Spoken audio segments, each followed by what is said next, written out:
The wheel of reincarnation. Reincarnation is the transfer of soul from one body to another after death. The Greek philosophers believed that the living spring from the dead and that the soul of the dead exists. The soul after death transfers from one body to another. Brian Weiss, in his book Many Lives, Many Masters, speaks of reincarnation. The Bhagavad Gita says, one has to take birth and after finishing one term of activities has to die and take birth again.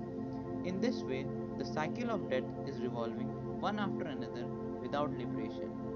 Reincarnation is also known as rebirth, transmigration of soul, and to begin again. According to the Hindu philosophy, the man is composed of two fundamental principles. The first principle is the spiritual principle or the soul, Atma. The soul is eternal and infinite. It is not born, not created, indestructible. The second principle is the material body or Sharir. The body is temporal, created, and destructible. Just as a man takes off old clothes to put new ones, so does the soul who lives in a body abandons the old form and enters into a new one. Birth is the union of spiritual soul with the material body. It is an accidental union. The condition of the body to which the Atma gets united depends on karma. Karma signifies action. It is the moral debit of action one has done in his past lives.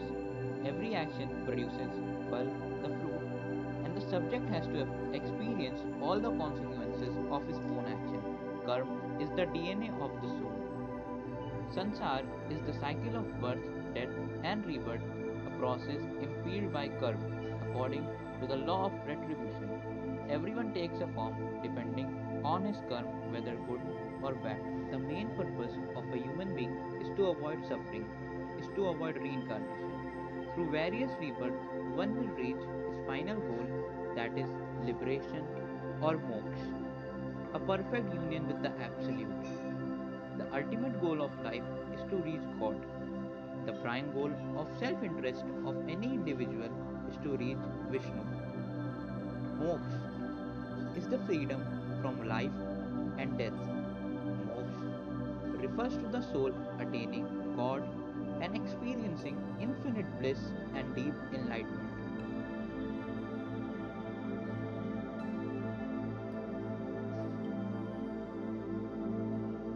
The Bhagavad Gita says the three major marg or path of yoga which help the aspirant fame his personal nature with the highest goal, that is, realization and union with Brahm, are the Karma Yoga, Bhakti Yoga, and Jnana Yoga.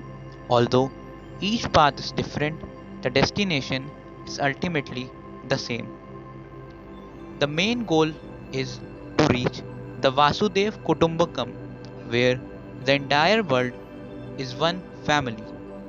I conclude by chanting the Hare Krishna Mahamantra. Hare Krishna, Krishna Krishna, Hare Hare, Hare Ram, Ram Ram, Hare Hare.